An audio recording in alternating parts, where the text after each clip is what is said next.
네, 2교시 시작하겠습니다. 대상적격까지 이제 말씀을 드렸고, 이제 원고적격으로 들어갑니다. 대상적격은 항고수송 전체적으로 우리가 우선 간단히 짚어봤어요. 방금 전까지 이야기했던 대상적격 얘기는 취수송뿐만 아니라 무효등과기수송도 완전히 똑같습니다. 완전히 똑같고, 행정처분, 거부처분, 그리고 형식처분, 재결처분 다 똑같습니다.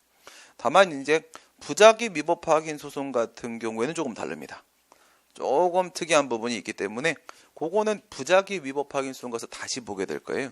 그거는 별도로 처리를 해주시면 되겠고, 그 다음에 우리가 지난 시간에도 말씀드린 대로 원고적격 같은 경우에는 취소 소송을 다른 소송에 준용하는 방식이 아니라 각각 별도 조항을 두고 있었습니다. 별도 법조가 따로 있었죠. 12조, 35조, 36조 이렇게 따로 있었어요. 그래서 지금은 이제 취소의 원고적격으로만 들어가도록 하겠는데, 여기서 다루는 내용이 무효등 확인 소송이나 부작위 위법 확인 소송으로 가면 액자로 들어갈 겁니다. 액자로 들어갈 거예요. 무슨 말씀인지 아시겠습니까? 무효등 확인 소송이나 부작위 위법 확인 소송에서는 원고적격을 다룰 때 취소에서 다루는 내용 플러스 알파 플러스 베타가 있단 말이에요. 그래서 이 내용은 무효등 확인 소송이나 부작위 위법 확인 소송에서도 우선은 그대로 적용이 되는 부분입니다. 그대로 적용이 됩니다.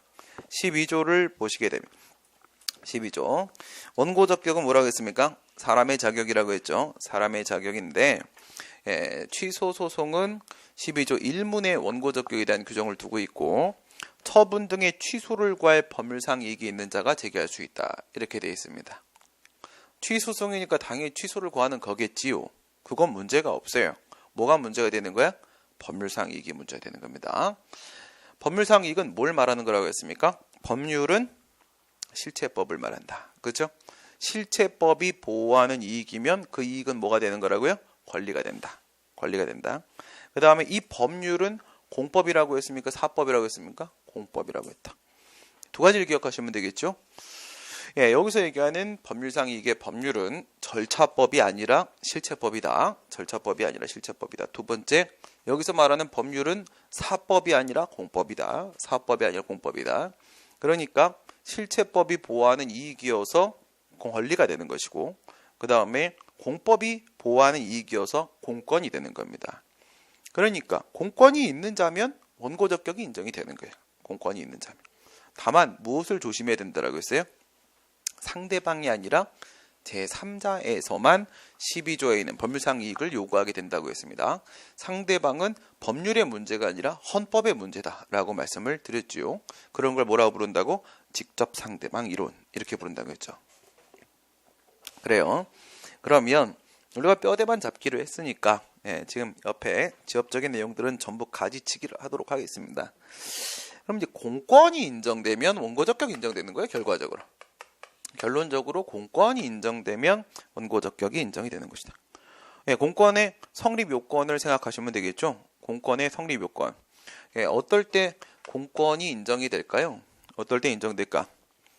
우리가 첫 시간에 공권에는 국가 쪽에도 권리가 있을 수 있고 의무가 있을 수 있고, 국민 쪽에도 권리가 있을 수 있고 의무가 있을 수 있는데, 행정 주체 쪽을 뭐라고 부른다고?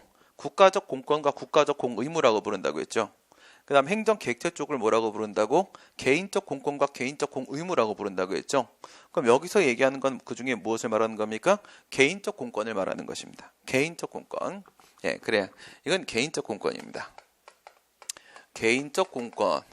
개인적 공권이 인정되면은 법률상 이익이 인정되는 거고, 그리고 원고적격이 인정될 수 있다.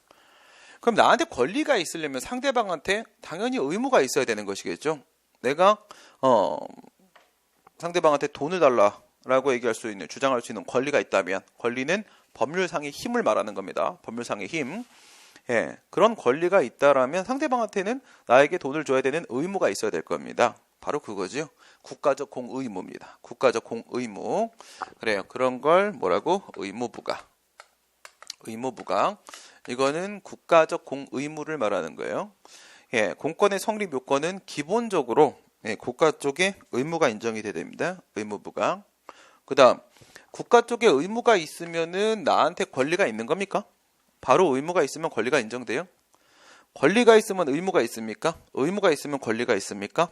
왔다 갔다 됩니까? 필요 충분 조건입니까? 맞아요? 권리가 있으면 의무가 있어요? 의무가 있으면 권리가 있습니까? 권리가 있으면 의무가 있는 거지만 의무가 있다고 해서 권리가 있는 건 아니라는 겁니다. 의무가 상대방한테 있다고 해서 나한테 권리가 있다라고 말을 할 수는 없다 이거예요. 왜? 요건이 하나가 더 있어. 요건이 하나가 더 있는데 그게 바로 뭐라고? 사익보호입니다. 사익보호. 사익보호. 그래서 공법이 사인의 이익을 보호하는 취지가 인정이 돼야 됩니다. 그래야지만 개인적 공권이 성립되었다. 이렇게 말을 할 수가 있단 말이에요. 그러면 이 권리하고 의무하고 여기에 있는 권리하고 여기에 있는 이 권리하고 여기에 있는 이 의무하고 이렇게 비교하면 권리가 있으면 의무가 있다고 말할 수 있지만 의무가 있다고 권리가 있다고 말을 할 수는 없는 거겠죠. 의무가 있고 사익보호가 인정돼야지만 비로소 권리가 인정될 수가 있는 거지요. 그렇죠? 두 가지 요건이 필요합니다. 그래야 원고적격이 인정돼요. 인정이 되는데 이 의무부가와 관련돼서 두 가지, 그 다음에 사익부와 관련돼서 두 가지의 문제가 발생할 수가 있는데 첫 번째는요 기속행위입니다. 기속행위, 두 번째는 재량행위, 그 다음 밑에 같은 경우에는요 상대방, 처분의 상대방이죠.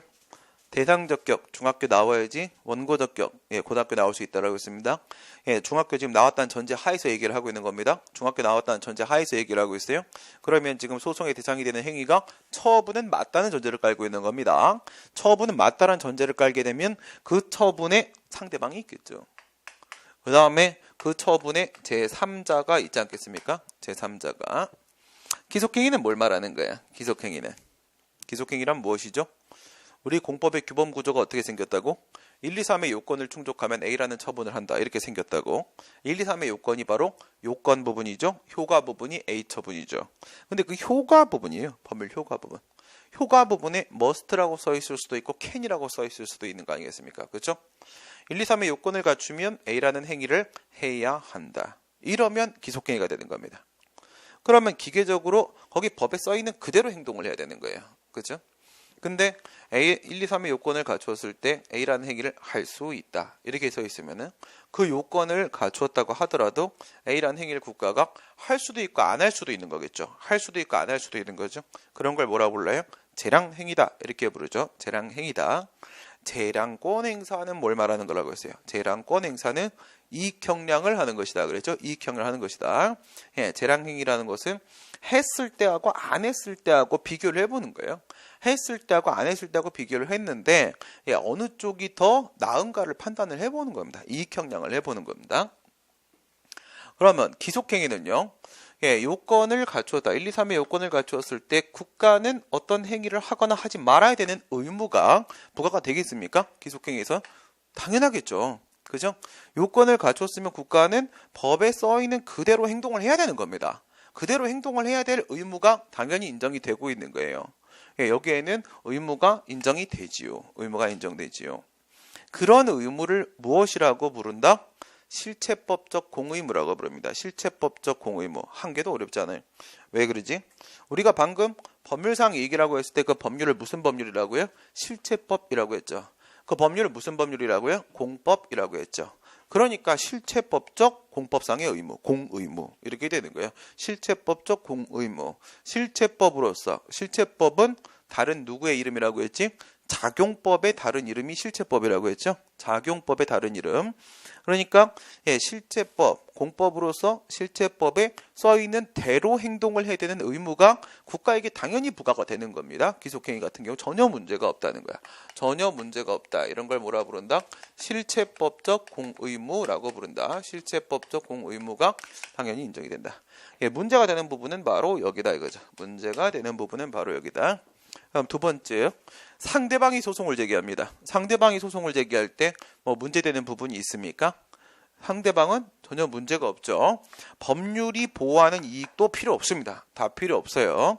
이건 그냥 헌법을 근거로 원고적격을 바로 인정을 시켜줘 버리는 거거든요. 그래서 상대방은 당연히 원고적격이 인정되기 때문에 전혀 문제가 없습니다. 전혀 문제가 없어요. 이런 걸 뭐라고 부른다? 직접 상대방 이론이라고 부른다. 직접 상대방 이론이라고 부른다. 처분의 직접 상대방, 간접 상대방 안 됩니다. 직접 상대방이 되는 겁니다. 직접 상대방이면은 당연히 원고적격이 인정된다는 겁니다. 그러면 제3자 여기가 문제가 되겠죠. 여기가 문제가 되는 겁니다. 그러면 이제 순서대로 이렇게 가야 되는 거니까 재량부터 한번 생각을 해본다 이거야. 재량이 왜 문제가 될까? 과거에는 재량행위 영역에서 국가한테 어떤 의무가 있었습니까? 의무가 있었어요? 아무런 의무가 없었단 말이죠. 그런 걸 뭐라고 부른다고요? 자유재량이라고 부릅니다. 자유재량. 그래서 과거에는 재량은 입법자가 행정부한테 부여해준 재량이라는 것은 행정부의 전적인 재량 영역이다라고 불렀습니다. 그렇게 봐버리게 되면은 국가한테는 아무런 의무가 없어요. 맘대로 하면 되는 겁니다. 맘대로 하면 되는 것이기 때문에 하든지 말든지 지 맘대로 하는 거예요. 그렇기 때문에 아무 의무가 없는 거예요. 아무 의무가 없어요. 그런데 지금 같은 경우에는 그렇게 보지 않는다는 거죠. 왜? 행정법의 역사는 재량 축소의 역사라고 얘기를 합니다. 국가의 재량 축소의 역사예요. 국가의 운신의 폭은 점점 좁아질 수밖에 없는 겁니다.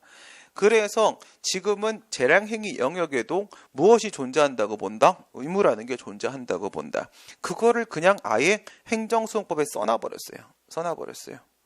그래서 행정수용법을 보시게 되면은 27조에 나와 있지 않습니까? 27조를 한번 보도록 하겠습니다.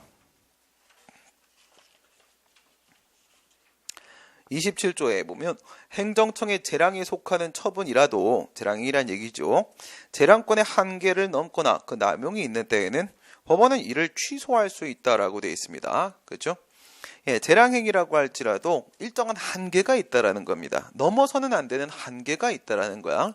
그 한계를 넘어버리게 되면 일탈하거나 남용하거나 이렇게 얘기했습니다. 일탈하거나 남용하거나 일탈, 남용. 일탈은 뭐고 남용은 뭐야? 일탈은 예를 들어 가지고 도로교통법에 보게 되면은요 93조 1항에서 뭐 음주운전을 했다 뭐 이렇게 되잖아요. 그러면은 운전면허를 1년의 범위 내에서 정지할 수 있다 이렇게 되어 있어요. 1년의 범위 내에서 정지할 수 있다. 그런데 만약에 2년 정지하면 어떻게 돼요? 1년의 범위 내에서 정지할 수 있다. 그럼 재량이죠. 할 수 있다. 그럼 뭐야? 할 수도 있고 안 할 수도 있죠. 할 수도 있고 안 할 수도 있다. 이것도 재량이야. 그 다음에 1년의 범위 내라고 했죠. 한 달 할 수도 있고 2달 할 수도 있고 12개월 할 수도 있는 것이죠. 그러면 법적 효과를 선택할 재량도 있는 거예요. 몇 개월짜리를 부여할 것인지를 부과할 것인지를 결정할 재량도 있는 건데 전자를 뭐라고 부르냐? 결정재량이라고 합니다. 할까 말까 결정재량이라고 부르고 그 다음 후자를 뭐라고 부르냐면 선택재량이라고 부릅니다. 선택재량 얼마짜리 할 것인가 이거는 선택재량이라고 이렇게 부르게 됩니다. 여기서 하는데 2년짜리 운전면허 정지를 했단 말이야. 2년짜리 그런 걸 우리가 재량의 일탈이라고 합니다. 일탈. 법에서 이미 외적 한계를 정해놔버렸죠. 1년이라고 해서 외적 한계를 정해놔버렸죠. 그 외적 한계를 아예 넘어서 버렸단 말이야. 이런 걸 재량의 일탈이라고 한단 말입니다. 자기한테 주어진 재량 범위가 있지 않습니까? 그 재량 범위를 아예 넘어가 버린 거예요. 근데 그게 아니라 얘가 지금 잘못한 것을 비추어 보게 되면은 만약에 3개월 면허 정지하는 것이 맞다 이겁니다. 3개월 면허 정지하는 게 맞는 건데 얘한테만 6개월 면허 정지를 했다 하게 되면은 외적 한계는 준수했죠. 1년의 범위 내는 맞잖아. 그런데 3개월을 넘어서면은 과도했다. 그런 걸 뭐라 불러요? 비례의 원칙이라고 합니다. 비례의 원칙. 비례의 원칙 뭐 어려운 거 아니죠? 참새를 잡으려고 하는데 뭐로 잡는다고요? 대포로 잡는다 이거죠. 대포로 잡는다. 이 친구의 잘못 정도는 3개월 정도면 충분히 시정시킬 수 있는 건데 6개월을 부과해버렸다라고 하게 되면은 비례의 원칙, 비평신자, 목동, 부실사에서 비에 걸려버렸죠. 비에. 이거는 지금 뭐를 넘어서 버린 겁니까? 이거는 재량의 일탈이야 남용이야? 남용입니다. 내적 한계를 넘어서 버린 거야. 내적 한계를. 그래서 전자는 일탈, 외적 한계를 넘어섰습니다. 후자는 남용, 이런 건 내적 한계를 넘어선 겁니다. 전자는 성문법에 위반되는 겁니다. 법에서 1년이라고 정해놨으니까 후자는 비례의 원칙이란 불문법에 위반되는 겁니다. 이와 같이 재량이 일탈하거나 남용한 경우에는 그런 경우에는 무엇을 할 수가 있다고? 취소를 할 수 있다라고 되어 있지 않습니까? 취소를 할 수 있다. 예, 취소는 어떨 때 취소합니까? 취소 소송에서 27조죠. 취소 소송은 몇 조부터 몇 조까지야? 9조부터 시작해서 34조까지였었죠. 9조부터 34조까지인데 27조니까 이거는요 취소 소송 거 맞죠? 취소 소송 거 맞죠? 예, 그래요.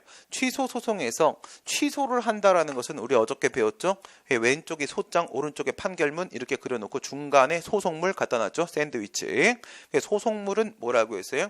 어떨 때 취소한다고? 처분이 위법일 때 취소한다고 했죠. 위법일 때 취소한다고? 예, 그러면 취소를 할 수 있다라는 말은 재량행위에서도 취소가 존재한다, 위법이 존재한다. 이거죠. 재량행위에도 위법이 존재한다는 거지. 위법은 예, 무엇을 의미하는 거예요? 뭐를 우리가 위법이라고 해요? 뭐를? 의무를 위반했을 때 우리가 그것을 위법이라고 말하는 거거든요. 불법 행위를 했다. 그건 다 뭐예요? 의무를 위반했다는 거예요. 법에서 부과하고 있는 의무를 위반했을 때 우리가 불법 행위다 이렇게 얘기를 하는 거거든. 그러면 얘는요. 예, 뭐가 존재한다는 거예요? 의무가 존재한다는 말인 거잖아요. 위법이 존재할 수 있다는 말은 의무가 존재한다라는 의미가 포함이 되어 있는 거죠. 27쪽 해석 방법 잘 기억하시고요. 취소할 수 있다는 것은요. 위법할 수 있다는 것이고 위법할 수 있다라는 것은 의무 있을 수 있다라는 얘기입니다. 의무 있을 수 있다. 이런 의무를 뭐라고 부른다? 이런 의무를 재량권의 한계를 일탈하면 안 된다. 이거예요. 하자 없는 재량권 행사를 해야 하는 의무입니다. 한계를 일탈함이 없는 하자 없는 재량권 행사를 해야 하는 의무, 그런 의무를 바로 무하자 재량사 의무라고 부르죠. 무하자 재량사 의무. 무하자, 하자 없는 재량권 행사를 해야 하는 예, 재량행사 의무, 무하자 재량행사 의무라고 부른다는 거야. 그래서 현재는 재량행위 영역에서도 국가한테 무엇이 인정된다고요? 의무가 인정된다. 의무가 인정된다. 이거야. 그러면 예, 의무 부과 부분은 특별히 문제가 없는 거죠. 이런 식으로 생각하면. 그렇죠? 그래서 일로 집중이 되는 거야. 일로 집중이 되는 거고 최근에 이제 기출 문제들 보면은 요즘엔 뭐 너무 어렵게 내려고 막 노력들을 하는데 예, 이건 다 학생의 잘못이 아닙니다. 이건 다 학생의 잘못이 아니고 시대의 변화인 것이고 그래서 이 수험은 저는 그렇게 진단을 하는데 예, 수험은 누구와 누구의 싸움이냐면 물론 두 가지 트랙이 있을 수 있어요. 수험생 본인하고 그죠? 본인하고 예, 시험하고의 싸움일 수도 있습니다. 이렇게 볼 수도 있지만 지금 같은 경우에는 예, 학원들이 워낙 예, 많죠, 그죠? 네, 학원들이 많죠.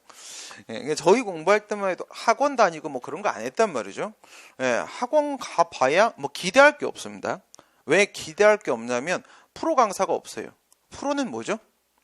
프로는 돈 받고 일하는 게 프로죠. 그렇죠? 돈 받고 일하는 사람은 출근할 때 되면 눈 떠야 되는 거 아니겠습니까? 회사들 다 다녀보셨죠? 그렇죠? 예, 회사 다니면 어때? 회사 다니면 전날 아무리 술을 많이 먹어도 나도 모르게 이상하게 5시 반이면 눈이 떠져. 예, 왜? 늦게 갔다가 욕을 많이 먹어봤거든. 그치? 그만 먹고 싶다. 이런 생각이 드니까 알아서 눈이 떠진단 말이죠. 예, 돈 받고 일하는 사람이 프로야. 근데 과거에는 누가 누구를 가르쳤을까요? 수험생이 수험생을 가르쳤어요. 수험생이 수험생을. 본인도 수험생, 우리도 수험생. 근데 그때는 프로 강사들이 없었어요. 돈 받고 일하는 강사들이 없었단 말입니다. 뭐 특히나 지금 강사가 많이 늘어난 거는 변호사님들이 너무 많이 들어오셨죠. 예, 왜 그럴까? 바깥에가 너무 힘들어. 알겠어? 예, 너무 춥고 배고파.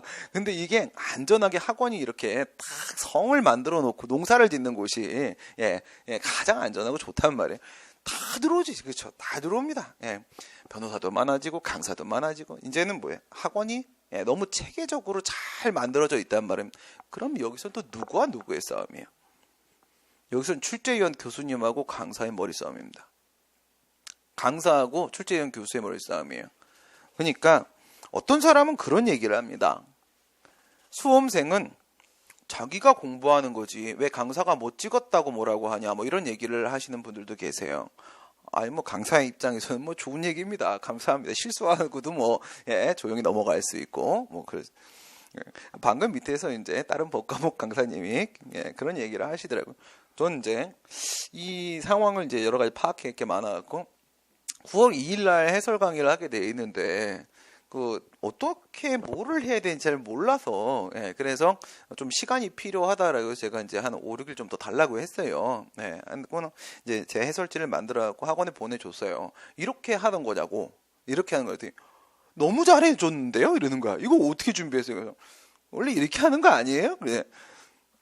그래. 모르는 게 장땡이다. 이거예요. 남을 보면 그냥 이 정도 하면 되겠구나라고 생각을 하잖아요. 원래 그런가 보다. 좀 그런 생각을 한 게 아니라 당연히 이 정도는 풀어줘야지 풀었다라고 말을 할 수 있는 거 아닌가? 라는 생각이 들어요. 상식적으로 이런 생각이 드는 거야. 라이브 해설 강의라는 것들을 하시는 분들이 계시던데 너무 부러운 거예요. 나도 저거 하고 싶다. 근데 제가 준비를 하다 보니까 도저히 라이브를 할 수가 없단 말이에요. 시험이 끝나고 2-3시간 만에 준비를 해서 들어간다? 이 타이핑 속도도 안 잡히거든요. 그 다음에 말로는 설명할 수 있지만 분명히 해설지가 있어야 되는 거잖아요. 그죠? 판례도 제시를 해줘야 되고 왜 그렇다라는 이유도 제시를 해줘야 되는 거고 그다음에 이 시험에 대한 평가도 진단도 나와야 되는 것이고 이게 가능한가 그랬더니 절대 법 과목은 그런 거 안 합니다. 그러는 거예요. 영어나 이런 과목들은 라이브를 하시는 분들이 계시지만 절대 욕심내지 마시라고 그러는 거예요. 그래서 이제 이쪽에서는 어쨌든 저한테 선배 강사님들이시니까 그렇습니까? 왜 그런지 좀 말씀을 좀 해주시겠습니까? 그러니까 과거에 헌법 강사님이 한번 영어 강사님들 하는 걸 따라 한다고 라이브 강의를 해설 강의를 했다가 2개를 틀리셔갖고 학원가에서 완전 퇴출을 당하셔 버렸다고. 저희는 아예 퇴출당하면 할 게 없습니다. 이것만 지금 몇십 년째 하고 있는데 딴 거 못 합니다. 그죠? 아이고 그렇게 위험한 짓은 절대 안 하겠습니다. 감사합니다 선배님 그랬죠. 그래서 그래서 무슨 얘기했어요 제가? 무슨 얘기하다 여기까지 이럴 때 참 난감해. 그렇죠? 빨리 정규 강의로 들어서 조교가 있어야 됩니다. 이제 항상 조교한테 내가 어디로 나가면 삼천포로 가면 빨리 돌아오는 길을 제시해라 이렇게 항상 하는데 지금 특강이다 보니까 그러네요. 아무튼 상대방이 소송을 제기할 때 문제가 없는데 그런데 제3자가 소송을 제기할 때 여기서 어려워졌다. 여기를 쳐버리더라고요. 문제가 의무부가를 깨버리는 거예요. 의무부가를 깨버리는데 깨지는 경우가 하나가 있습니다. 하나가 있을 수 있어요. 뭐가 있을 수 있냐면 방어소송 말고 요구소송입니다. 요구소송입니다. 요구소송에서는 거부나 부작위죠. 거부나 부작위에선 방금 뭐라고 했어? 응답 신청권이 있어야 된다고 했죠. 응답 신청권이 있어야 된다고 했죠. 그래요. 그러면 우리 이거 한번 해볼까? 뼈대만 잡고 넘어가겠습니다. 더 이상의 자세한 설명은 좀 많이 힘듭니다, 지금. 그 신청권은 우리가 응답 신청권이라고 했는데 이러한 권리에 대응되는 의무는 무슨 의무가 되겠어요? 응답 의무라고 부르면 되겠지요. 그죠? 국가 쪽에서 응답을 해야 되는 의무가 있다면. 그럼 여기서 권리가 있으면 의무가 있고 그 다음에 의무가 있으면 권리가 있다라고 말하기는 힘들다고 했어요. 한 가지 조건이 더 있었죠. 사익보호라는 조건이 하나 더 있었습니다. 그럼 여기서 응답 신청권이 있으면 응답 의무가 있고 응답 의무가 있으면 응답 신청권이 있습니까? 있습니까? 그렇습니다. 이게 있으면 이게 있고 이게 있으면 이게 있는 게 맞습니다. 왜냐면 이건 무슨 권리고 무슨 의무라고 했습니까? 절차적 권리고 절차적 의무라고 했죠. 내용이 없는 거라고 했습니다. 아무런 응답이라도 요구할 수 있는 권리인 것이고 아무런 응답이라도 하기만 하면 되는 의무가 되는 것입니다. 따라서 이거는 실체법이 아니에요. 실체법이 아니라는 것은 누군가의 이익을 보호하는 법이 아니라는 겁니다. 이익 보호라는 내용을 담고 있는 법이 아니라는 거예요. 절차적 권리, 절차적 의무이기 때문에 여기 내용이 없습니다. 그러니까 여기에는 이런 변수가 없어요. 응답 신청권이 인정되기 위해서 사익보호라는 요건을 포함하지 않습니다. 이게 없어지면 어떻게 돼? 권리와 의무는 필요 충분 조건이 돼버리는 거야. 필요 충분 조건이. 오케이? 그런데 아까 뭐라고요? 문 열고 들어올 수 있는 권리도 없는 놈이 질문하면 내가 대답을 해야 된다고? 대답할 의무도 없는 거라고 했죠. 그죠? 내가 잘못된 대답을 했다고 할지라도 본인의 이익이 침해된 게 없는 겁니다. 그렇죠? 이거랑 마찬가지인 거야. 응답 신청권이 없어. 응답 신청권이 없어요. 과거에 이런 케이스 있죠. 예, 당시엔 그 당의 이름이 뭐였습니까? 지금은 자유당이고요. 지금은 자유당. 예, 어떤 사람들은 한국당이라고 부르는데 저는 한국이라는 소중한 이름을 거기에 붙이고 싶지는 않아서 그냥 자유당이라고 부릅니다. 예, 이승만의 그건 연결되어 있는 그거니까, 그렇죠? 계통이니까. 예, 그런데 이제 과거에 그 자유당 소속 의원이 김대중 정부 때였을까요? 그때 이제 외무부 장관이었나? 그에 대해서 뭐 잘라라 뭐 해라 뭐 이런 신청을 했는데 대통령이 거기에 대해 대답을 안 했단 말이에요. 대답 안 해서 무슨 소송을 제기했냐면 부작위 위법 확인 소송을 제기했어요. 부작위 위법 확인 소송. 뭐가 없어요. 응답을 요구할 수 있는 권리가 없어요. 국회의원이 대통령한테 대통령의 인사권에 대해서 이래라 저래라 말할 수 있는 응답 신청권이 없습니다. 대통령은 무시해도 되는 거예요. 그게 대통령 권리야. 무시하는 게. 알겠습니까? 예, 그래서 신청권이 없으니까 부작위가 성립되지 않고 부작위가 성립 안 되니까 대상적격 흠결이고 그래서 각하당해버렸단 말이죠. 오케이. 예, 이런 거예요. 응답 신청권이 없으면 뭐가 없어? 얘는 서로 필요 충분 조건이 응답 의무가 없어. 응답 의무가 없으면 뭐가 없겠어요? 이 의무가 존재할 수가 없는 거예요. 의무가. 이것도 뭐예요? 실체적 의무잖아요. 내용을 가지고 있는 실체적 의무잖아. 그런데 단순한 절차적 의무조차 없다면 실체적 내용을 담고 있는 뭐예요? 법대로 행동해야 되는 의무 또는 하자 없이 행동해야 되는 의무 이런 거 없단 말입니다. 결론만 우선 말씀을 드렸습니다. 무슨 말씀이에요? 방어 소송 말고 요구 소송이요. 요구 소송에서 응답 신청권이 없는 경우에 다시 말해서 대상 적격이 깨진 경우죠. 대상 적격이 깨진 경우. 거부나 부작위가 성립이 안 됐을 때입니다. 이거 없으면 거부 부작위 성립이 안 되죠? 그래요. 대상 적격이 깨진 경우에는요. 신청권이 없어서 대상 적격이 깨진 경우에는요. 도미노로 원고 적격이 깨집니다. 도미노로 원고 적격이 깨져요. 도미노로 원고 적격이 왜 깨져? 여기 때문에 깨져. 여기 때문에. 절차적 응답 의무조차 없다면 실체적 의무도 당연히 없는 것이기 때문에 원고 적격이 깨져버립니다. 재밌는 현상이지요. 예, 그래요. 요구 소송에서는 거부처분 취소 소송, 거부처분 무효 확인 소송, 부작위 위법 확인 소송이라는 요구 소송에서는 신청권이 없어가지고 대상 적격이 깨지면 의무 부과가 인정 안 돼가지고 원고 적격도 자동으로 깨집니다. 오케이. 예, 그렇습니다. 그러니까 이 하나의 케이스를 제외한 나머지는 전부 이게 문제가 없습니다. 예, 문제가 없고 그래서 어디로 집중이 되는 거예요? 사익보로 집중이 된다. 사익보로 집중이 된다니까요. 사익보 이제 제3자 얘기. 여기서 얘기하는 제3자는 무슨 제3자냐면 대립된 이해관계에 있는 제3자입니다. 대립된 이해관계인 제3자. 대립된 이해관계인 제3자는 바로 이겁니다. 제3자요 행정행. 제3자요 행정행위 상황을 말하는 거예요. 제3자요 행정행위는 바로 뭐예요? 일방에게 수익적이고 타방에게 침익적인 겁니다. 서로 수익과 침익의 대립 이해관계를 맺고 있는 상황을 얘기하는 거죠. 상대방한테 수익적이고 그 다음 제3자한테 침익적일 수도 있고요. 상대방한테 침익적이고 제3자한테 수익적일 수도 있습니다. 방향성은 중요하지 않습니다. 제3자요 행정행위는 어쨌든 일방에게 수익적이고 타방에게 침익적인 상황을 우리가 그런 처분을 제3자요 행정행위라고 하는데 이럴 때 처분의 제3자가 소송을 제기하게 됩니다. 상대방이 아니기 때문에 이 친구의 원고 적격이 인정될까 안 될까라는 문제가 생깁니다. 동일한 이해관계에 있는 제3자도 있는데 자료에 보면 그런 내용이 있지요. 그런데 동일한 이해관계인 제3자에 대한 문제는 상당히 좀 까다롭고 좀 복잡한 내용이기 때문에 요거는 이제 정규 강의 들어가서 하나씩 짚어드리도록 하겠고요. 이게 이제 기본적으로 나오는 얘기고 지금까지 문제는 여기까지 나왔습니다. 여러분들한테 여기까지 나왔습니다. 동일한 이해관계에 있는 제3자에 대한 문제는 당장 나오기는 좀 힘듭니다. 당장 나오기는 한 2, 3년 더 있어야 됩니다. 2, 3년 더 있어야 돼요. 저쪽에서도 주관식 시험 쪽에서도요. 그게 2013년도에 최초로 한번 등장을 했어요. 2013년도 그 뒤로 등장 아직까지도 안 하고 있는 아주 구석진 판례입니다. 구석진 판례인데 이쪽으로 이제 여러분들이 먼저 골격을 잡아 놓으시면 되는데 여기에는 어떤 것들이 있다? 네 가지가 있다. 네 가지가 있다.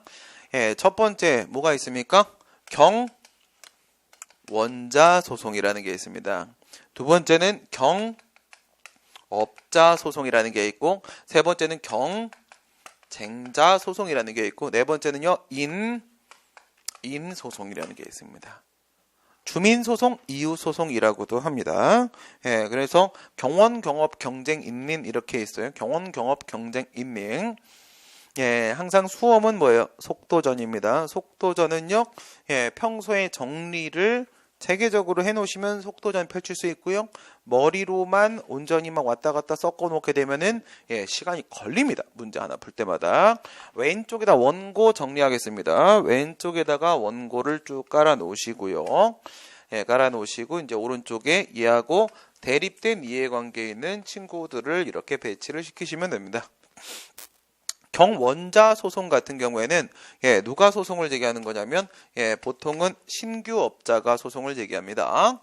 그 다음에 경업자 소송 같은 경우에는 기존 업자가 소송을 제기하게 되고, 경쟁자 소송 같은 경우에도 기존 업자가 소송을 제기하게 되고, 인민 소송 같은 경우에는 인근 주민이 이렇게 소송을 제기하게 되는데 얘네들이 제3자여야 됩니다. 얘네들이 처분의 상대방이 아닐 겁니다. 알겠죠?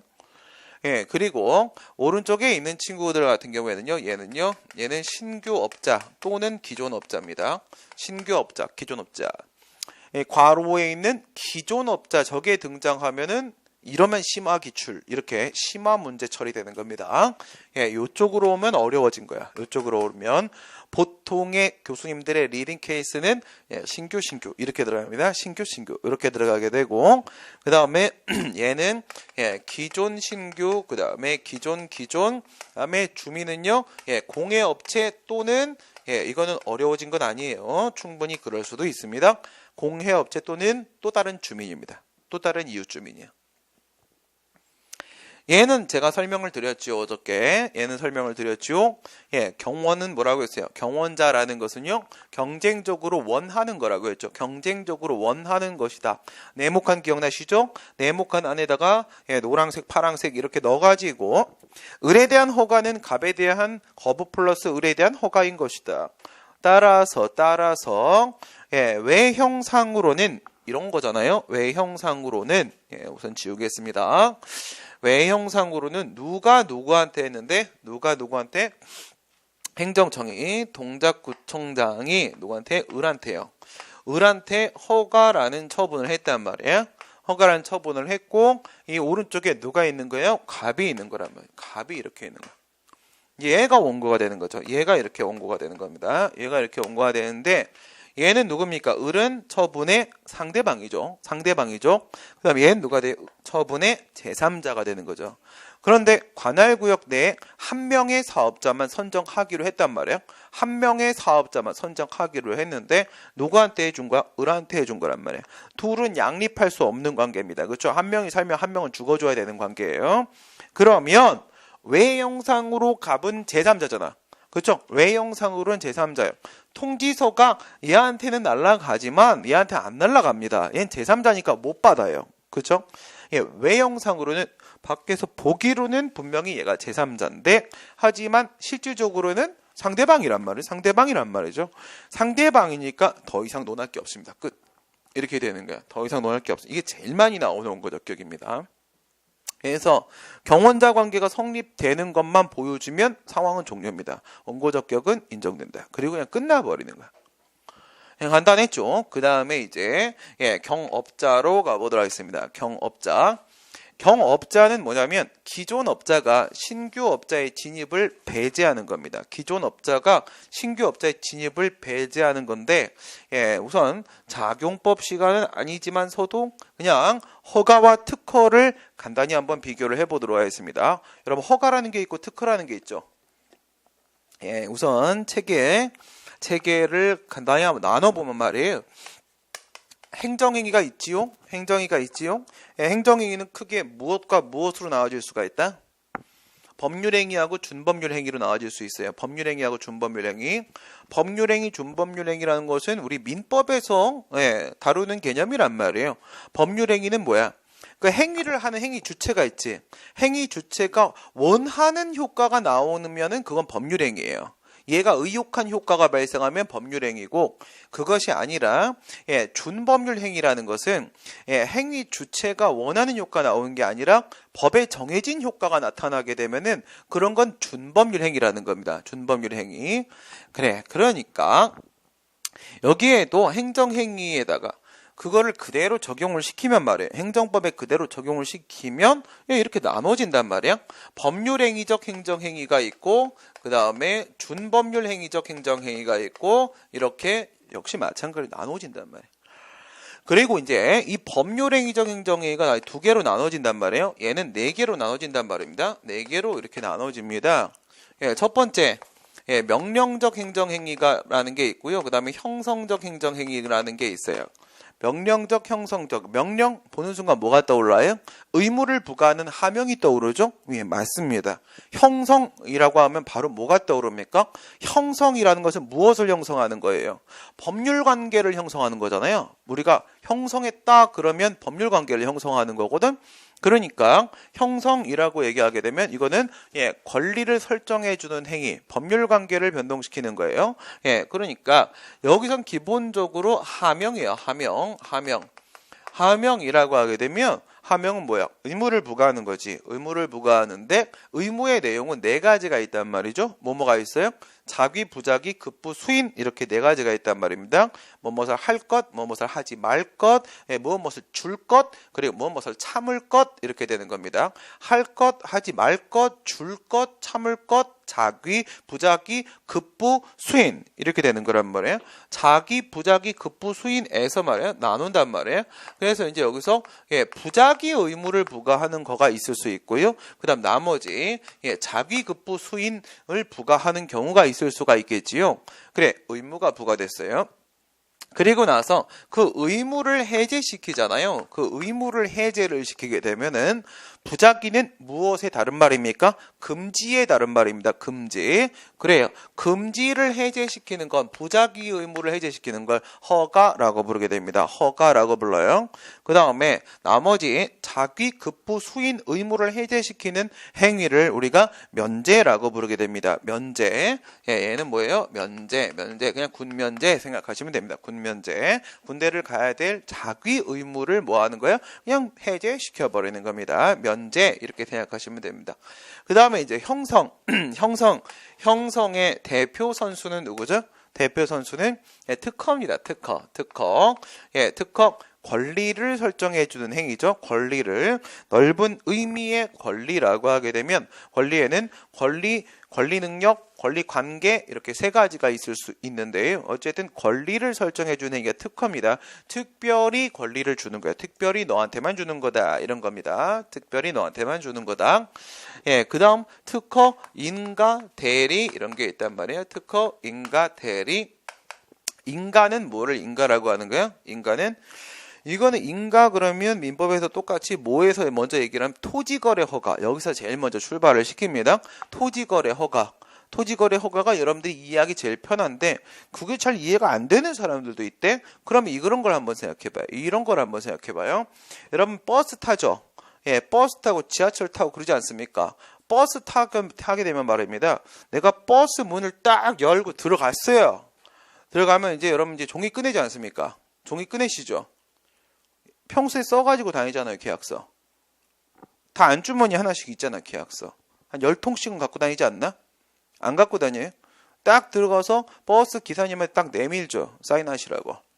나도 사인하고. 그죠? 내 건 이미 사인해갖고 타는 거잖아. 시간 없어. 뒤에 기다리니까. 그죠? 그래서 사인 난 해놓고 사인하시라고 한 다음에 그 다음에 거기 금액 얼마로 할 것인지 서로 같이 정하죠. 협의하죠. 그죠? 네. 내가 먼저 부르죠. 청약을 내가 타고 싶으니까 먼저 불러야 될 거 아니야. 500원 합시다. 그럼 저쪽에서 안 돼. 2000 그런단 말이야. 아까 600 막 이렇게 하잖아요. 그렇게 안 해요? 왜 그렇게 안 하지? 이미 정해져 있으니까요. 그렇죠. 이미 정해져 있으니까. 우리가 버스를 타는 행위는 이건 계약행위란 말이에요. 계약행위이기 때문에 당연히 버스 기사님은 사실은 이제 버스 회사죠. 회사하고 계약을 맺고 타야 되는 거란 말입니다. 계약을 맺고 타야 되는 거야. 근데 일일이 그럴 수가 없지 않습니까? 일일이 그럴 수가 없기 때문에 버스 회사들이 금액을 정해버려요. 지 맘대로. 우리 쪽에서 인정을 하지 않았는데, 그죠? 승객이 인정하지 않았는데 지 맘대로 다 정합니다. 근데 이런 경우 있지. 버스 요금을 인상해. 지들 마음대로 인상해. 되겠어요? 그건 안 된단 말이죠. 그죠? 그건 안 됩니다. 그래서 이렇게 간단히 생각하시면 됩니다. 인간은 뭐냐면 후견인으로서 국가가 역할하는 거야. 후견인으로서. 후견인. 그냥 부모, 아빠, 엄마 이렇게 생각하세요. 아빠, 엄마. 내 대신 국가가 정해주는 겁니다. 내 대신 후견인으로서. 그러니까 버스 조합이 버스 요금을 좀 인상하고 싶다 이거야. 인상하고 싶어서 자기들끼리 결의를 합니다. 버스 요금을 2,000원으로 올리자! 막 이렇게 해. 2,000원 올리자! 막 이렇게 했어. 이렇게 결의를 했지. 그러면 그거를 누구한테 가져가? 행정청한테 가져간단 말이야. 행정청이 거기다 인가 이렇게 해주잖아요. 버스 요금 인상 인가 이렇게 딱 해주게 되면은 그러면 동의를 해준 거예요. 우리 승객들, 국민들의 후견인의 지위에서 국가가 인정 이렇게 해주는 겁니다. 그러면 지들끼리 인상 결의한 거에 법적 효과가 발생하게 되는 거란 말입니다. 무슨 말인지 알겠어요? 그냥 후견인의 지위에서 동의해 주는 거야. 동의해 주면은 어떤 법률 행위의 효력이 그때 비로소 발생하는 거야. 그때. 무슨 말인지 아시겠죠? 비슷한 케이스로 이제 토지거래 허가 얘기를 많이 하죠. 토지거래 허가는 뭘 얘기하는 거야? 옆에 저렇게 개발 사업을 하려고 그래? 개발 사업을 하려고요? 저쪽에 개발 사업을 하면 여기 와갖고 사람들이 땅 사고 팔고 난리도 아니겠지, 그렇죠? 왜? 그 개발 이익 먹으려고 그럴 거 아니겠습니까? 최근에도 그런 얘기 지금 계속 나오고 있잖아요. 불법 전매를 계속 하고 있는데 어저께 엄청 많이 걸렸던데. 잠들기 직전에 뉴스 들고 잠들어가지고 다 못 들었는데 하여튼간 불법 전매 얘기 엄청 보고 나오다가 잠이 들었어요. 그 뭐야? 불법 전매가 뭐야? 전매는 구를 전자예요. 구를 전자. 갑이 을한테 땅을 팔고 을이 병한테 땅을 팔고 하잖아요. 그럼 갑이 을한테 땅을 팔면 을은 등기를 해야 될 거 아니에요. 등기를 해야지 그걸 기준으로 세금을 부과할 거 아니겠습니까? 그렇죠? 근데 여기서 등기를 안 해, 을이. 등기를 안 하고 어떻게? 갑한테 산 거를 1억에 사지? 그냥 바로 토스해서 병한테 1억 5천에 파는 거야. 그러면 을은 아무 세금을 안 내고 그냥 이익만 챙기는 겁니다. 이익만. 그쵸? 이렇게 하는 게 바로 불법 전매거든요. 이런 거 하면 안 되잖아. 그쵸? 그런 거예요. 그러니까 개발 사업 한다 그러면 난리도 아니거든. 그러면 뭐예요? 거기다가 이렇게 이게 땅 따먹게 하는 이렇게 그림을 딱 그려. 여기는 토지거래 허가구역. 무슨 말이야? 못 팔아. 알겠어요? 땅 못 팔아. 땅을 팔려고 하게 되면 국가의 인가를 받아야 돼. 승인을 받아야 된다는 거예요. 허가를 받아야 되는 겁니다. 동의를 구해야 되는 겁니다. 국가가 인정. 그러면 비로소 소유권이 넘어가는 거야. 알겠어요? 비로소 효력이 발생을 한다. 그런 게 인가입니다. 그런 게 인가. 쉽게 말하면 갑하고 을 사이에 있어서의 법률 행위에 대해서 효력 발생 요건이야. 효력 발생 요건. 그런 걸 이렇게 말해요. 유동적 무효 상태. 이렇게 부릅니다. 유동적 무효 상태. 지들끼리 아무리 법률 행위를 해도 우선은 뭐야? 요거는 무효 상태인 거야. 무효 상태. 알겠어요? 무효 상태인 겁니다. 끝내 인가를 못 받으면 확정적 무효 상태. 그냥 무효로 끝나버리는 거야. 그런데 만약 행정청이 동의를 딱 해주잖아? 그럼 그게 유효로 전환이 되는 겁니다. 그런 게 인가야. 대리. 대리는 뭐예요? 대신하는 거 얘기하는 거예요. 대신하는 거. 대신 처리한다. 대신 처리한다. 그게 대리란 말이야. 무슨 말? 국가가 대신 땅 팔아주는 겁니다. 국가가 대신. 갑이 세금을 내기 위해서 자기 차 팔고 집 팔고 세금 내야 되는 건데 갑이 안 팔아. 안 팔면 어떻게? 국가가 뺏어서 대신 팔아줘. 팔아주고 세금만큼은 가져가시고 남은 금액 돌려줘. 뭐예요? 국가가 얘가 해야 될 일 대신해 주는 거예요. 그런 게 대리입니다. 그다음 준법률행위적 행정행위라고 하게 되면은 확인, 공증, 통지, 수리. 확인, 공증, 통지, 수리. 이런 게 있단 말이에요. 확인, 공증, 통지, 수리.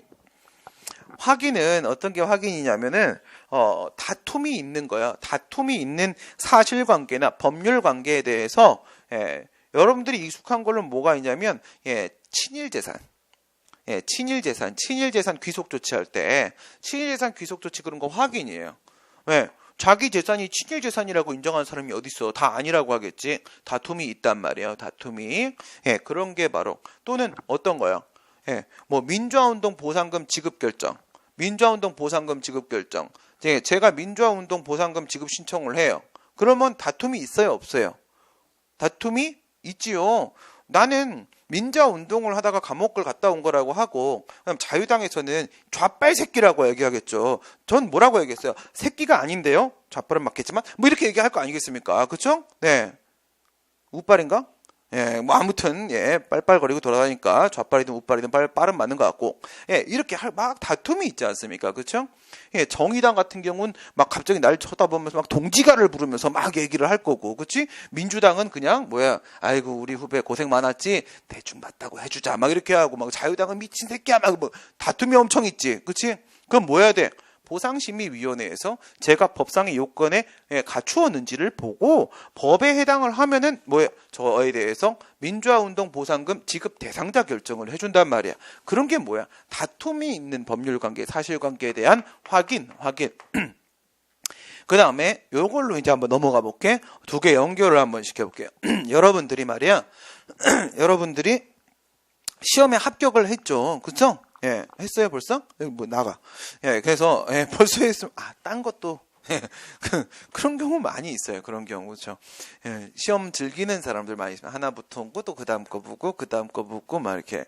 심지어 어떤 학생도 봤냐면 9급 붙고 넘어 7급을 시험 봤어. 근데 또 7급을 또 붙었다? 그러더니 또 신림동 왔어. 5급 하러 왔어. 넌 일 안 하냐? 내가 그러거든요. 그럼 처음부터 5급을 하든지 이게 뭐 하는 거야? 자기는 시험 재밌대. 이상한 애들 있어요, 그렇죠? 시험은 인생에 한 번이면 충분합니다. 아주 힘들어, 그렇지? 그래서 이건 뭐냐면 합격자 결정. 합격자 결정은 다툼이 있어, 없어? 다툼이 있어요. 아니 불합격 처분 나왔다고 쳐봐요. 불합격 처분 나오면 나는 왜 떨어졌냐고 막 얘기할 거 아니야, 그렇죠? 그럼 저쪽에서는 너는 이래서 떨어졌어. 서로 다툼이 있는 합격자 국가시험 합격자 결정은 확인이야. 근데 합격을 하고 나면 뭘 줘요? 합격증을 주지. 그치? 합격증을 주는 건 뭐야? 공증이야, 공증. 공적 증거력을 부여해 주는 거야, 공적 증거력을. 이게 여러분들은 합격하면 바로 들어가니까 그런 일이 별로 없지만, 자격사 시험 보는 애들 있잖아. 자격사 뭐 중개사든 아니면 뭐 간평사든 변리사든 세무사든 회계사든 노무사든 변호사든 그런 거 하는 애들 있지.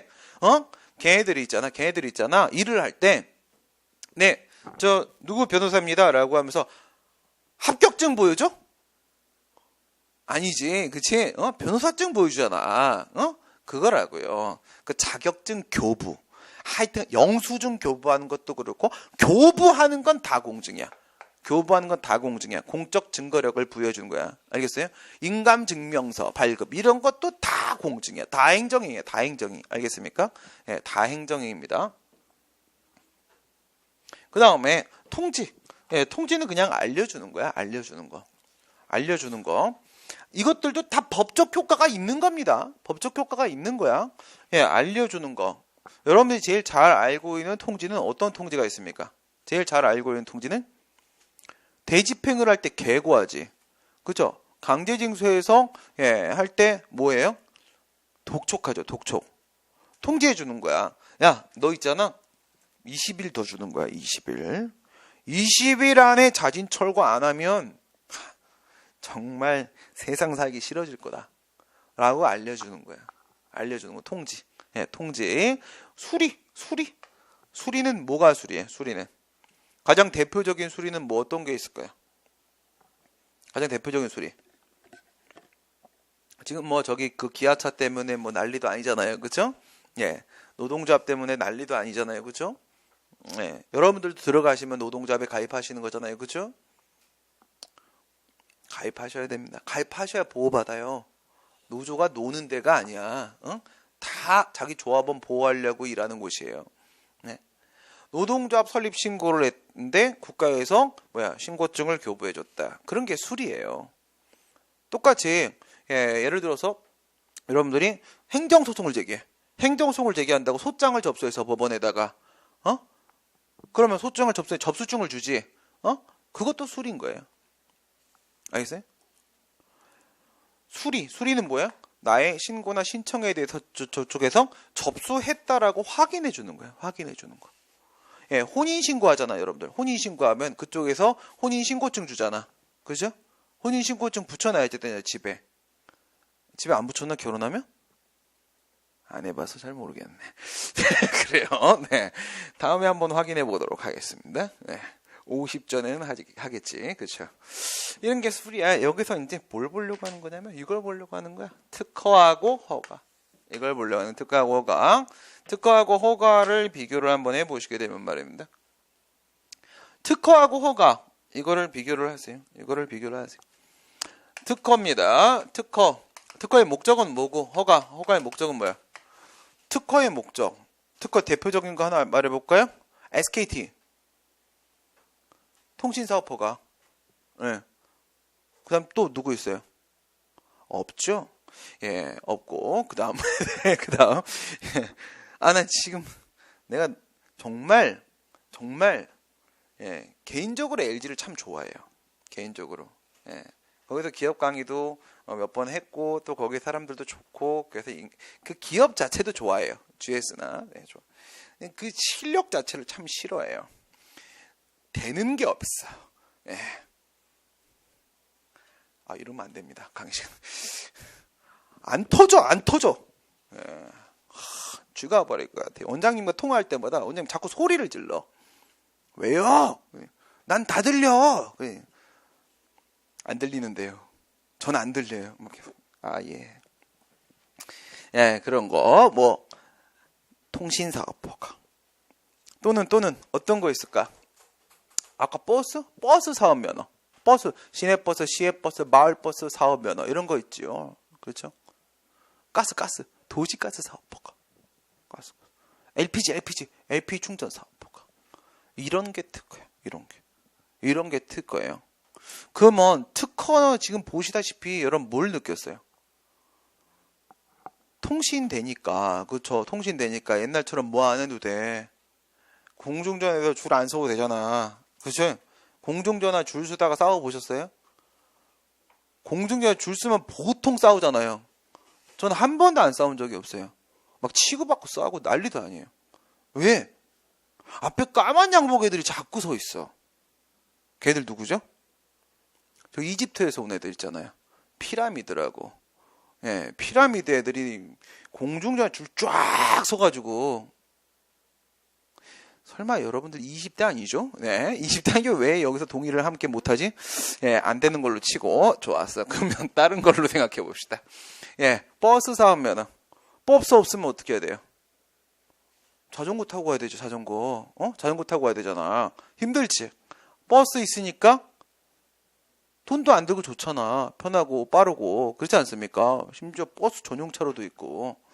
자전거 타고 오는 게 돈 더 많이 들어. 자전거가 비싸고. 그 다음에 오다가 음료수 몇 개 먹어야 되는지 알아?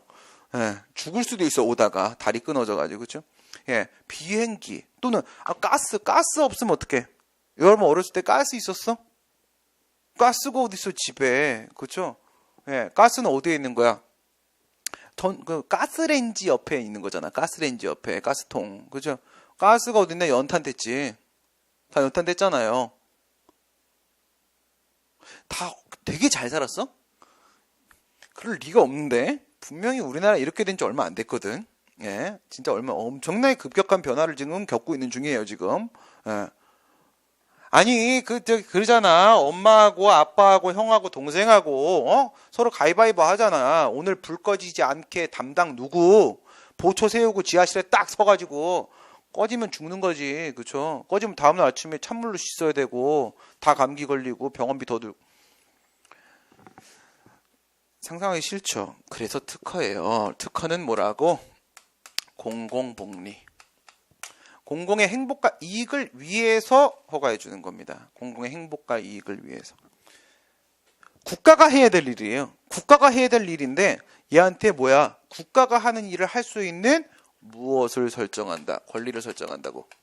권리 설정에 효과가 발생한다는 겁니다. 목적은 공공복리, 효과는 권리 설정이에요. 알겠어요? 허가는 뭐예요? 허가는 여러분들 뭐 단란주점 할 때 허가 받지요. 그렇죠? 단란주점 할 때 허가 받잖아. 안 해봤어요? 그건 좀 해보면 이상하다. 그래. 뭐 하여튼 우리가 장사할 때 다 허가받고 하지 않습니까? 그렇죠. 허가받고. 뭐 제과점 할 때도 허가받고 하고. 그렇죠. 여러분, 제과점 허가를 받는 게, 빵을 맛있는 걸 만들어갖고 지역 주민들한테, 맛있는 걸 먹이려는 공공복리를 목적으로 하는 거예요? 허가받으라는 게? 그게 아니라고. 아무나 빵 팔게 만들어버리면 위생상 문제가 생길 수가 있단 말입니다. 그렇죠? 그러한 위험을 예방하고, 그리고 질서를, 이 상행위의 질서를, 시장 질서를 유지하기 위한 목적으로 따로 허가를 한단 말이에요. 뭐가 목적이야? 질서 유지가 목적이라고. 질서 유지가. 근데 이건 뭐 하는 거라고요? 방금 이거라고 했잖아. 금지 해제 행위라고. 권리 설정 행위가 아니라 금지 해제 행위란 말입니다. 권리를 주지 않아요. 허가는 뭐야? 금지를 해제시켜 주는 데서 끝. 알겠어요? 금지를 해제시켜 주는 데서 끝이야. 얘는 권리 설정 행위가 아니라 얘는 단순한 금지 해제 행위에 불과하다는 거예요. 뭐 위생상 여러 가지 목적으로 우선은 일반적으로 다 금지를 시켜. 그리고 나서 그러한 문제가 없을 정도의 요건을 법에다 걸어. 그리고 그 요건을 갖춰온 사람은 이런 위험이 이제 없는 사람인 거잖아. 그러면 그 금지를 해제시켜주는 거예요. 그게 바로 허가란 말. 그래, 그럼 경업자야. 기존업자. 무슨 상황이야? 시장이 이렇게 있잖아. 시장이 있는데 안에 갑이 이미 들어와 있어. 그 다음에 밖에 을이 이렇게 있단 말이에요. 이렇게 있는데 을이 이제 진입을 한단 말이야. 진입을 하는데 행정청이 누구한테? 을한테 허가를 해주겠지. 허가를 해주니까 얘가 이제 장사를 시작할 수가 있어. 그럼 얘가 이제 진입을 할 거 아니야. 그럼 안에 있는 이 갑의 입장에서는 말이에요. 시장 내에서 독점적 이익을 얘가 누려왔잖아. 독점적 이익을 누려왔는데 이 친구가 들어와 버리게 되면 무슨 일이 생겨? 그 이익을 반등분해야 되는 거잖아요. 그쵸? 그러면 이 친구 들어오는 걸 막고 싶겠지. 막고 싶으니까 얘가 뭐 하는 거야? 넣었다가 소송 제기하는 거야. 허가가 위법이었던 거지. 허가가 위법이면 제가 소송을 제기한단 말이야. 되냐 이거지. 돼요 안 돼요? 얘도 들어올 때 허가를 받았을 거 아니야. 그치? 얘도 들어올 때 허가를 받았겠지. 얘도 들어올 때 허가를 받았어. 알겠어? 그런데 이게 아니야. 이거는 대상적격. 이쪽은 대상적격. 이게 원고적격. 알겠어요? 이게 원고적격. 이게 특허잖아? 특허면은 얘는 이 행위를 통해서 뭐를 설정받았대? 권리를 설정받았다고. 그지? 그러면 위법한 허가 처분에 의해서 이 친구의 이익이 침해되잖아? 그럼 그 이익 침해는 뭐가 침해된 거야? 권리가 침해된 거잖아. 권리가 침해되면 된다고 했잖아 아까. 그럼 원고적격 인정된다고. 오케이? 그런데 그게 아니라 만약에 이게 허가잖아?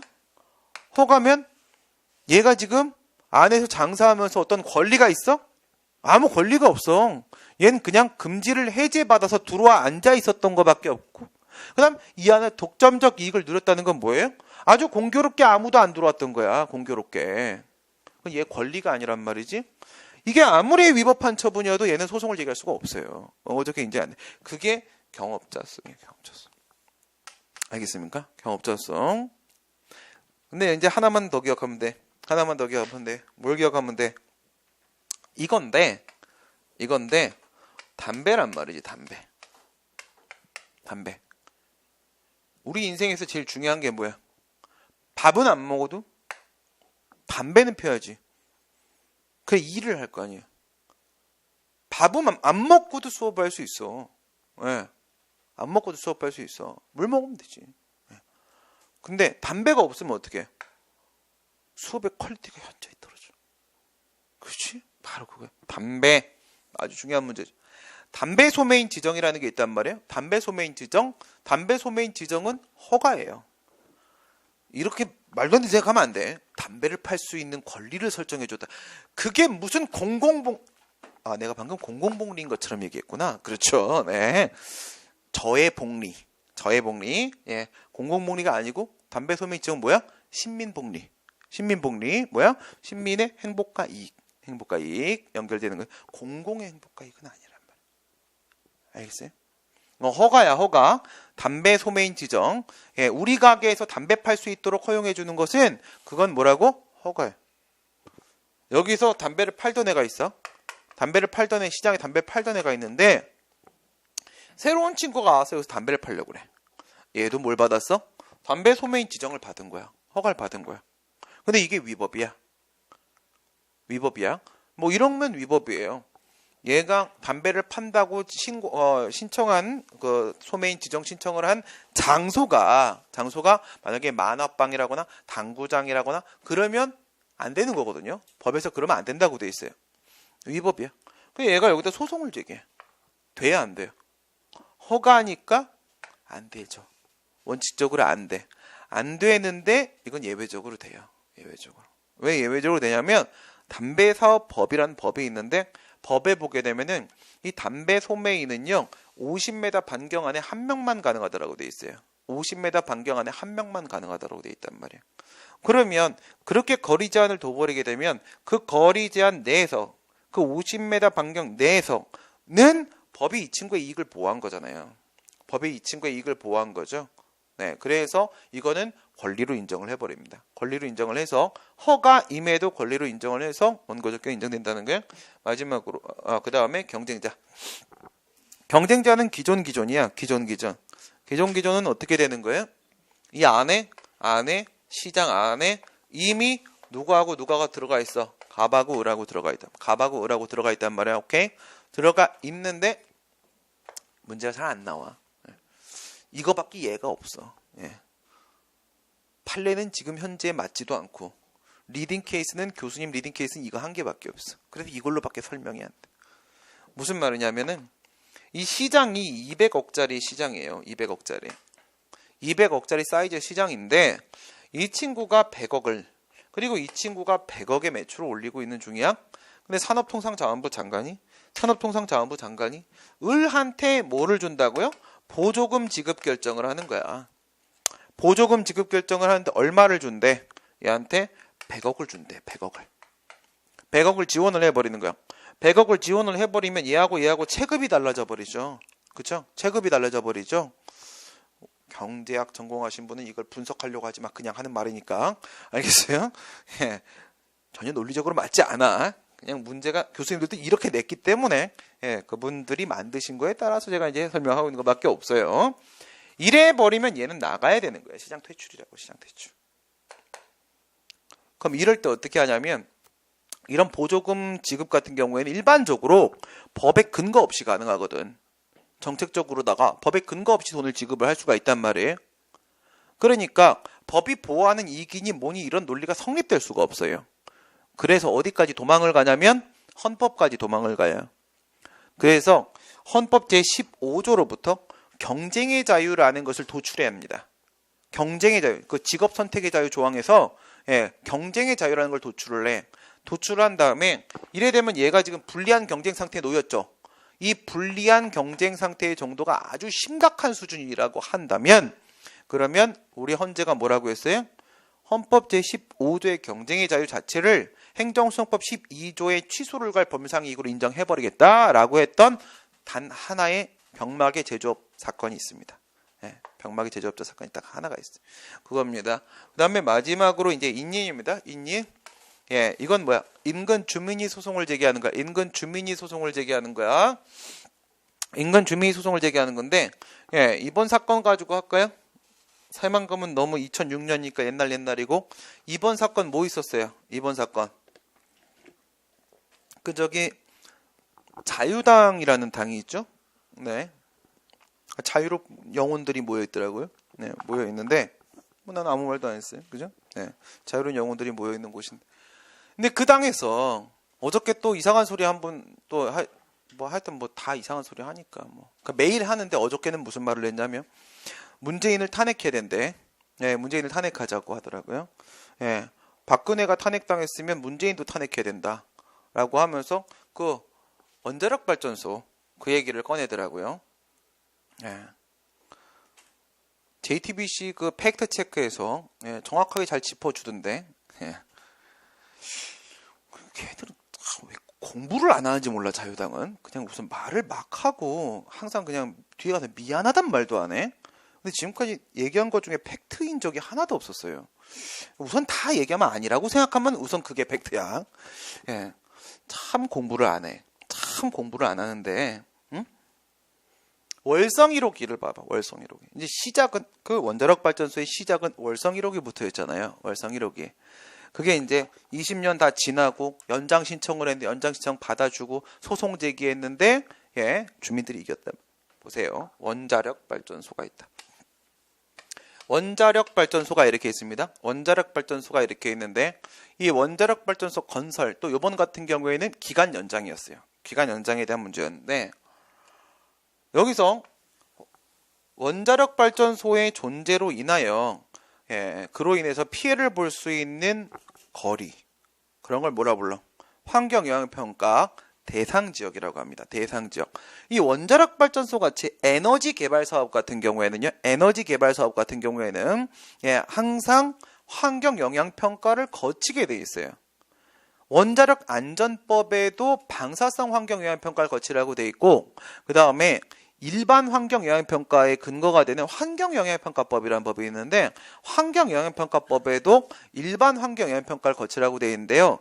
둘 다 인정되거든. 둘 다 가지고 원고 적격 다 할 수 있는데 그냥 일반 환경영향평가를 한번 보내볼게요. 예. 우리 판례는 온배수 발생에 따른 원고 적격 인정을 했어요. 예. 그러면 이제 예, 일반 환경영향평가를 한번 볼게. 그러면 예, 여기 원자력 발전소 건설허가 처분이 나왔다고 쳐보세요. 원자력 발전소 건설허가 처분이 나왔다. 그러면 이 건설허가 처분 때문에 이 대상 지역 안에 거주하는 사람이 있을 수 있겠지? 이 안에 거주하는 사람이 있을 수 있겠어요? 그 다음에 이 밖에 거주하는 사람이 있을 수 있겠죠. 그러면 이 안에 거주하는 사람이 만약에 이게 위법이라고 쳐봐. 이게 뭐 절차에 위법이 있다라거나 아니면 법상 요건을 못 갖췄다라거나 뭐로 간들 위법이라고 한번 쳐보세요. 위법이야. 그럼 이 안에 거주하는 사람이 여기다가 소송을 제기하면 원고적격 인정되겠습니까? 당연히 인정되겠죠. 당연히. 왜 당연히 인정이 될 수가 있어요? 이 대상 지역이라는 것은 예, 이 원자력 발전소 건설로 인해서 환경상 이익의 침해 또는 침해 우려가 예, 사실상 추정되는 친구들이거든요. 사실상 추정되는 범위를 정해놓은 거란 말이에요.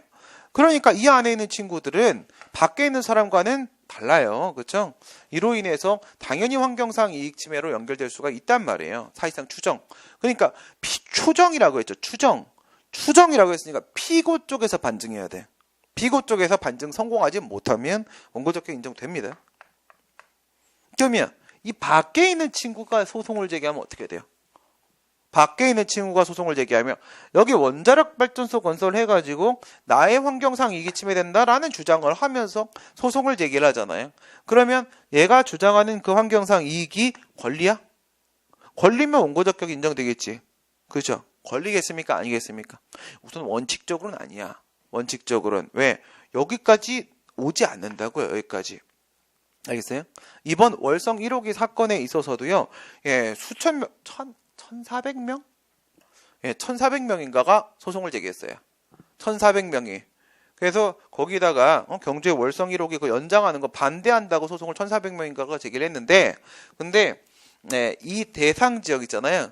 대상 지역 안쪽에 있는 200여 명 원고 인정받고 나머지 한 800? 1000 정도 사람들 원고 적격 인정 안 돼서 다 각하당했어요.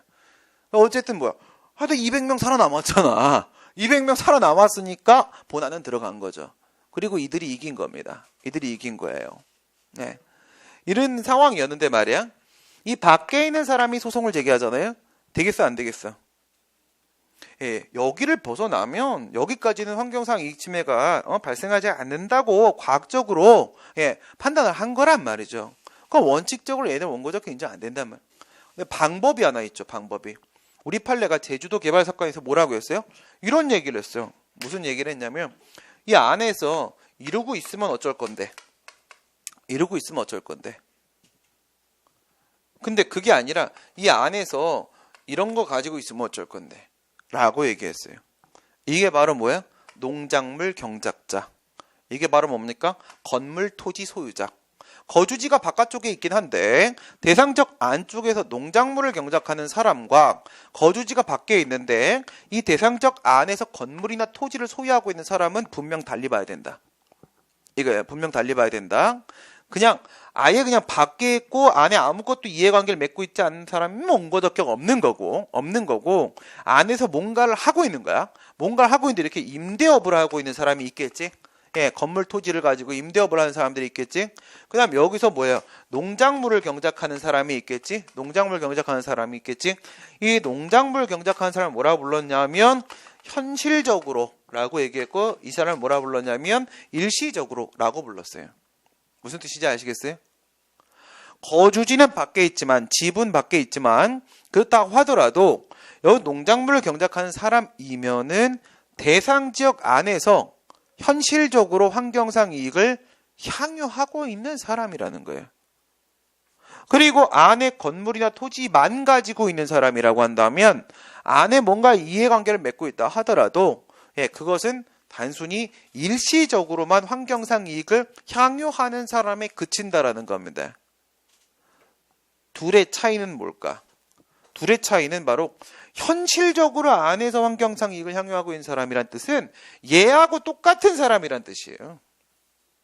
안에 거주하는 사람하고 전혀 달리 볼 문제가 아니다. 달리 볼 문제가 아니다. 근데 이게 행정고시에서는 문제가 뭘로 나왔냐면은 이거를 임산물 채취업자로 출제를 했어요. 임산물 채취업자든 농작물 경작자든 뭔 차이가 있겠습니까? 중요한 건 뭐죠? 중요한 건 바로 집은 밖에 있지만 안에서 경제활동을 하는 사람이란 뜻이에요. 안에서 경제활동을, 안에 직장이 있는 사람이에요. 안에 직장이 있는 사람이면 안에 훨씬 오래 체류한단 말이죠. 그럼 안에 살고 있는 사람하고 차이가 전혀 없는 거잖아. 동일하게 취급하라. 이겁니다. 동일하게 취급하라. 그래서 여기서 현실적으로 환경상 이익을 향유한 사람 같은 경우에는 어떻게 보겠다고? 얘도 똑같이 환경상 이익의 침해가 사실상 추정된다. 사실상 추정된다 이거예요. 그러면 이제 남은 친구는 누구 있어요? 밖에 있는데 안에 건물 토지 가진 친구라거나 아니면 그냥 밖에만 있는 친구. 그냥 밖에만 있는 친구가 있을 수 있겠지. 또 이 친구 살려봐. 이 친구 원고적격 어떻게 살릴 수 있어요? 과학자면 되죠. 과학자. 미친 거 아니냐? 대상적이 너무 좁다. 대상적이 너무 좁기 때문에 대상적은 여기까지 확대하는 것이 맞다는 것을 과학적으로 입증하면 되죠. 과학적으로 증명을 해버리게 되면은 대상적이 확대됐죠? 대상적이 확대했으면 얘는 뭐가 되는 거야? 밖에 있는 애가 아니라 얘는 다시 안에 있는 애로 바뀐 거잖아요. 안에 있는 애로 바뀌었으니까 얘는 또 예외적으로 원고적격 인정될 수 있겠죠. 이게 대표적인 인위소송에 대한 문제입니다. 무슨 말인지 아시겠죠? 제가 전혀 법적인 논리를 펴지 않았습니다. 그냥 케이스만 갖고 말씀을 드렸습니다. 실제로는 되게 복잡한 얘기입니다. 네, 이 정도까지로 먼저 뼈대를 잡아 놓으시면 되겠고, 잠시 쉬었다가 협의 수익하고 협의 수익은 한 가지 예만 들어가지고 제가 한번 여러분들한테 직관적 접근이 가능하도록 해드리도록 하겠고요. 피고적격, 전치주의, 제소기간까지 해서 오늘 소송 요건까지 마치고 그 다음에 내일 본안 그리고 모레 법원에 판결하고 심판은 간다하니까 심판까지 해서 마무리를 하는 것으로 하도록 하겠습니다. 잠깐 쉬었다 가도록 하겠습니다. 5시 15분에 다시 시작하겠습니다.